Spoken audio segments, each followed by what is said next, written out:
Hello from Baltimore. I'm Thomas Hartung, and it's my pleasure to give a substitute presentation for the non-functioning recording at EUROTOX InTox webinar. And I'm looking forward to the repetition of this webinar in January, but before we wanted to make this recording available. I'm going to talk about the new approach methods as door openers for drugs and the other way around, because I'm strongly believing that not only will alternative methods help drug development and vaccine development, but I think that our processes for developing these two will never be the same again. So at this moment we are all in lockdown to some extent. These are masks which we actually print here for the Center for Alternatives to Animal Testing, and I like this slogan very much, saving more than animals, because for me it is very important. While I'm trying to substitute animal testing, I'm a physician in the leading school of public health, and my primary interest is the safety of patients and consumers. But we should not forget about the animals we use. I have to alert you of a few conflicts of interest. I'm going to talk about Minibrains we have been producing. This is mainly work being done together with Axosim, but I'm also going to talk about some in silico methodologies where we work with UL and ToxTrack. The others are, I think, of lesser importance here. So our group, you see our Christmas party from last December, is not really good in social distancing at the moment. We're doing what everybody's doing. We're doing Zoom meetings and similar in order to keep our work going. We're working from home. We have online meetings like this one. We're teaching online. And actually there is one of the positive sides here. Our classes on toxicology for the 21st century and evidence-based toxicology, which we made free of charge available at Coursera, saw a threefold increase per week in people actively learning. So there is a tremendous demand in learning more about new and alternative approaches in toxicology. More than 8,000 people already have signed up for our classes. Before getting started, we should be clear that COVID-19 actually is a success story. The first cases were described in December. The WHO was alerted only on the 31st of December last year. And already on the 10th of January we had the first PCR for diagnostic in the UK outside of China. The genome of the virus was known already on the 11th of January. On the 17th of January, the PCR, which was then taken over by the WHO, was already available, and antibody tests in March, and even the first emergency use authorization for a drug which had shown clinical benefit was already on the 1st of May. So the scientific community has really responded very quickly. If you compare this to the data for HIV some 30 years ago, or 40 years almost, this is some very different story. It took us 3 years to identify the virus, and so on and so on. So COVID-19 is unprecedented in the response. And in fact, looking into PubMed, which is only covering about 1/4 of this biomedical literature, we've had already 55,000 scientific articles by 18th of September. And this does not include all of the self-published archived articles and so on. So it is my strong belief that we will have to find the signal in the noise. We will have to quality assure. In the end, we need some peer review. We need evidence-based approaches, quality scoring. So exactly the type of things I've been arguing in evidence-based toxicology and similar. Because there's at the moment a bit of a scientific gold rush at Klondike. Everybody who can spell COVID-19 writes a grant or a paper. Most of these people are not really well equipped. They have never worked on these things before, and very few get rich, are successful in attracting the money NIH, the EU are now offering, because rich get those who sell the shuffles and the sieves, the reagents, our antibodies, these are the ones who are suddenly making a gold rush. And not all of this is perfect, neither the publications, but also some of our scientific tools for diagnostic and for others. To illustrate this with an example, I looked a little bit into the literature. In March, April, when we had the first wave of COVID-19, the different methodologies for diagnosing PCR and serologic, so antibody responses, they had on average only a balanced accuracy of 93%. 93% doesn't sound bad and actually works quite well. If you have a patient with symptoms, then 93% gives you a pretty good diagnostic mean. Still, you are missing a few positives. But what we often forget is what this means if we are applying the same type of diagnostic to an enormous number of people who are not showing symptoms. In June, in the US, we had about 40 cases per 10,000 citizens. In September now, this is 200. If we apply this thinking of a 93% accurate test, the assay will find about 37 real positives, but it will also generate about 700 false positives. That's the 7% false positive with 93% balanced accuracy. So this means in June, we could trust this by only about 5% if we had a positive result. In September, the numbers are a bit higher because we have a higher prevalence. It's about 21% of the positives will be real positives. And even if we had a 99% accurate test, we would have correct results only in 67% of the cases. So 1/3 false positives. This is worrying, I think, because it indicates that a lot of our numbers are inflated, while we could actually rely quite well on the negative results, which are 99.9% correct. So you see that it is not that simple to develop diagnostics, and my big worry is that these 95% false positives are what we call asymptomatic carriers, and many people might believe they're now superheroes immune against a reinfection, which is actually not the case because they never had COVID-19, but they had a positive test result. But I would like to change to the area of drug and vaccine development. Everybody expects the scientific community to deliver something which is a bit a mission impossible. Because drug development normally takes about 12 years, the vaccine development 10.5 years, and it is extremely difficult to deliver this. So the only way to find some shortcuts is if we can either just reposition existing drugs, or if we have very fast preclinical models for safety assessments, for efficacy assessments, which help us to move faster with things which are reasonably well developed. And the numbers are incredible. The Cochrane study register for COVID-19 listed in September already 20,000 studies which have been launched. More than 3,000 of them trying to develop new interventions. So there is an enormous rush here into clinical trials. And also on the vaccine side, we have more than 160 vaccine candidates under study, several of them in phase 3 studies, and already in April, so just 4 months after this all started, we had 115 candidate vaccines in its making. We have published a bit more extensively on the opportunities for alternative methods, how to use them for drug repurposing, for target discovery, drug efficacy, vaccine development, combination therapies, drug safety and quality. And I refer you to this open access article in Archives of Toxicology if you're interested in details of those which I'm going to present. But we should not forget the background of drug and vaccine development is an economical one.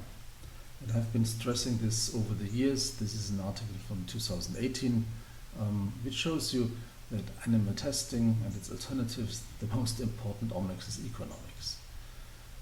So if you look into drug development, what you can see is that the preclinical phase of drug development is almost as costly as the clinical phase of drug development. These are data from Tufts University, and they are expensive, really expensive. We are talking today $2.5 to $2.9 billion for developing one drug. Interestingly, the toxicity side is increasingly using in vitro data. In vitro is outperforming the in vivo part of toxicology already about threefold.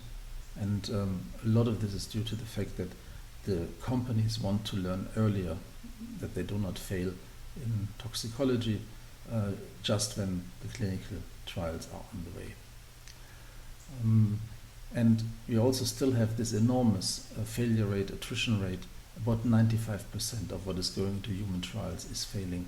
An important thing to keep in mind when now expecting to develop quickly things moving into clinical trials. The vaccine side is also quite interesting. The vaccine side, it takes 8 to 18.4 years to develop a new vaccine. On average, it does cost 900 million euro. So it is a bit cheaper than developing a drug, but not so much cheaper. And the development times, on average, 10.5 years. Interestingly, while Europe is the predominant producer of vaccines, about 80% of vaccine doses are produced in Europe, they export 80%, and the big consumer, once again, is the US. About 45% of revenue with vaccines is made in the US, which is, by comparison, a relatively small producer. And it has not been really a very interesting business model for companies to produce vaccines. You see some of these articles here as point of reference. Here is where the 10.7 years on average production or development time comes from. And as you can see, the average probability of market entry is only about 6%. Not very interesting for most companies, and it is a complete reversal that we have now a rush of almost everybody in the pharma sector moving into vaccine development. Here's some examples for the more recent introductions. You see the enormous development times this took, and it is difficult to imagine how this could be shortcut. And in the end, probably from 160 vaccines under development, we will need around 5, something like this, to really fill the demand. So a lot of these developments will be in vain, will not really be finding an enormous market everybody is hoping for at the moment. Another aspect, I think, which is quite interesting is the predominance of the US market and therefore also of the FDA. The FDA is a bit more equal than others for the simple reason we have 4.25% of the world population in the US, but we're consuming 48% of all drugs and 64% of all drugs under patent. And this is why the rules are set here. The companies are looking into what can they sell on the US market. And this is something always to keep in mind when looking into these developments. So what can we do with alternative methods? The first thing which comes to mind is cell culture, obviously. And many people still think of cell culture as the petri dishes, the multi-well plates with a monolayer of human cells. This is looking like a pan-fried eggs in a pan, sunny side up, the big nucleus, like the egg yolk. But this is not how cell culture is looking today. Cell culture has developed over the last decades into something which is really based on stem cell technologies, replicating organ architecture, organ functionality, and we have high quality human cell materials available, which was not the case before, because nobody was donating tissue, healthy tissue. The best you could get was some surgical material, with the possible exception of blood and skin. We have held 2 stakeholder workshops, published in 2016 and just this year, 2020. where a large group of stakeholders defined where we are with respect to these modern cell cultures, the microphysiological systems. Both of the articles are available in our journal Altex, and I invite you to read a bit more here. And these models are applied to COVID-19. These are, for example, lung models, the two leading commercial solutions in the US and Europe, Matec and Epitelix, and instantly there were publications about using these for studying COVID-19 infections. In a similar way, the lung-on-chip model, here the Harvard-WIS model, was instantly applied for studying COVID-19 and is at the moment also being installed with two platforms under biosafety conditions to continue studying the infection with the respective needs. So there's an answer from the scientific community applying the latest tools. And I would like to use this opportunity to alert you of some quality assurance work we have been doing since 2015 on good cell culture practice. This was an initiative I pursued until 2005 with the European Commission, and we published Good Cell Culture Practice 1.0, and these are some of the people who are heavily involved. Next to me, Glenn Stacy, David Pamiers and Sandra Kucke formed a bit the core of the steering group and were pushing the discussion. This was a picture from the STIF conference in Berlin 2018. We are having now a stakeholder discussion. It's possible to sign up because we published a draft 2.0, which is now including microphysiological systems, organ and chip system and others. And if you're interested to comment, please contact us, register to become a member of the Scientific Advisory Committee and help us to finalize early next year GCCP 2.0. The expectations of these systems I would like to illustrate just with one quote from NIH Director Francis Collins, who in 2016 testified to Senate. So it was really about getting money, appropriations.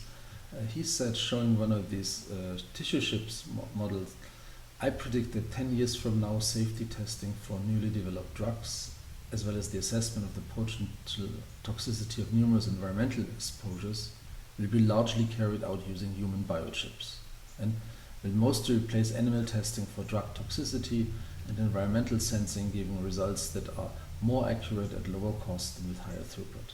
So enormous expectation here, and we have similar quotes from the FDA, EPA and others.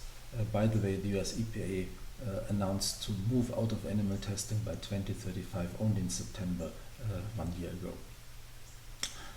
I would like to alert you that the area of microphysiological systems is at the moment organizing its first World Conference. You can see here the World Summit on Microphysiological Systems, hosted by Susie Fitzpatrick, Don Ingber and myself. And more than 30 organizations have teamed up to hold this event as a combined virtual and in-person event. So at least this is what we are planning for December 2021. Stay tuned. I would like to illustrate the opportunities with our own Minibrain project. You see here these balls of cells are small brain constructs from human stem cells. These are about 300 micrometer in diameter. We were in 2016 only the third or fourth group to develop a Minibrain, but we were the first to mass produce highly standardized ones. And these are actively communicating cells. 40% of the axons are myelinated, so a lot of structural features and functionality. And interestingly, already in February, the first reports came in from Wuhan that the patients showed an enormous number of neurological problems. I'm showing just a few here. Later studies from Europe suggested 50 to 60% of patients showing some neurological symptoms. So I asked already in early March, can the brain be infected? And this was put out as a small video by Frontiers. And it was easy to pose the question, but it was not easy to find somebody help us with this using our mini brains. And then afterwards, to be even heard was even more difficult because, as you just saw, 55,000 articles you're competing with, that's not an easy task. I thought from the beginning that our model qualifies especially for virus infections like COVID-19, because we had published already in 2018 about Zika and dengue in the model. We have HIV and JC virus data to be published in its making. So the art was actually to find partners for our own research because we wanted to show that also COVID-19, SARS-2 CoV, might be a virus infection hitting the brain. Because also some coronaviruses are known to have this property. So in the end we found partners in the School of Medicine here in Hopkins. Bill Bissey's group with his postdoc Corinne Bullen teamed up with us, and the problem was to get priority, because beside their own research in the area, there were 15 groups at the time asking for some virus in order to get systems infected and start working on it. And indeed, we were able in May this year to show for the first time that a human brain cell can be infected with this virus. What you are seeing here, these red dots, are actually virus, hundreds to thousands of virus copies which are produced in a single neuron here. And this was instantly taken up by the Financial Times, and 150 other journals followed, because this has obviously a lot of consequences from the clinical perspective. This is the paper which was published after peer review on the 26th of June and the respective repetition. You see the team, my own team, Bill Bissey, Corinne, and Andy Pekosh, who is also in the School of Public Health, one of the foremost experts into coronaviruses, who helped both of our groups to get started. And this is our own team. You see they are working on developmental neurotoxin, developmental immunotoxin. They have good reason to do so, showing this picture with the respective babies. In our publication, we showed that individual cells with this low titer of virus are being infected. You see them in red or in green, depending on which virus protein we are staining. And you can identify a small number of cells. And we also observe the lysis of cells, shedding of the virus in these experiments. This is the virus titer, how it increases 100-fold in the brain culture system. But the first experiment had a little bit of a flaw. We still had quite a bit of virus in the supernatant of the system, because we're not washing stringently enough. In the second experiment, we transferred the mini-brains into such Eppendorf tubes and were able to wash more stringently. And you can see that the repetition also showed us a strong increase in the supernatant to the left, in the cell lysate to the left. But this time we had thoroughly washed, and we can see that the brain is releasing virus copies into the supernatant in the second experiment.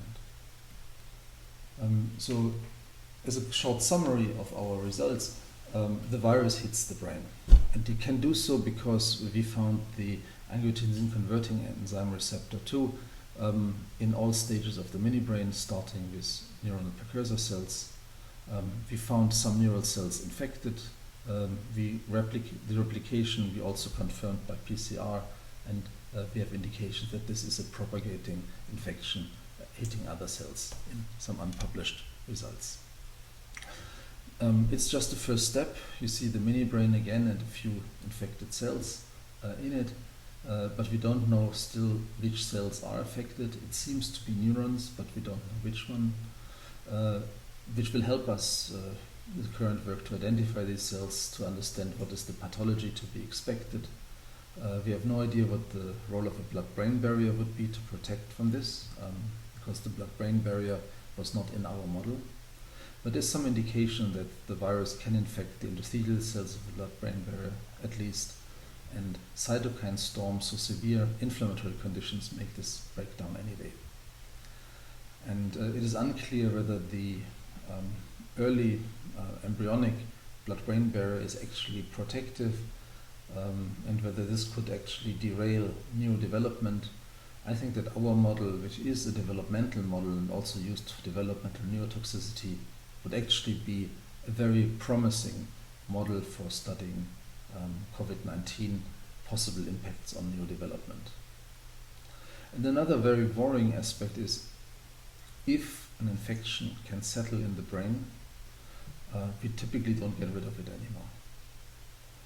Because very simply, the brain is immunoprivileged, the immune system does not touch the brain, and for this reason, the virus in the brain typically stays. And this is fueling Alzheimer and other type of diseases, so this is a worry clinicians will have to address in the future, whether we are getting into some problems here. And this raises also, I think, a big ethical questions. Can we really dare to infect volunteers with COVID-19 for vaccine trials, as is being discussed at the moment, if we are possibly setting a lifelong infection which can have such consequences? And that's an idea I've been discussing with some colleagues in this paper here on ethical frameworks concerning human challenge studies with respect to COVID-19. So let me come to an end. I think that the medical challenge of COVID-19 prevention and treatment illustrates the shortcomings of animal-based drug development. We cannot wait 10, 12 years to get a solution here. And it opens up for the opportunities of the new technologies, as illustrated here mainly with the organ-on-chip type of technologies and organotypic cultures. I think that this is probably changing the landscape of alternative methods, because if it works here, why it should not work everywhere? If we see that we have key opportunities to accelerate processes for drug and vaccines, we should use them also for other types of drugs and vaccines coming. So in this sense, I believe that alternative methods are actually enabling technologies, and this is nicely illustrated by COVID-19 and the immediate use of these methodologies. They are door openers. If they work here, why not everywhere? So I'm looking forward to the repetition of this webinar with an update in January, and I hope you tune in to hear live then what is happening. And with Victor Hugo, I would like to say, nothing is as strong as an idea whose time has come, and I think the time of alternative approaches in drug and vaccine development has come. Thank you very much.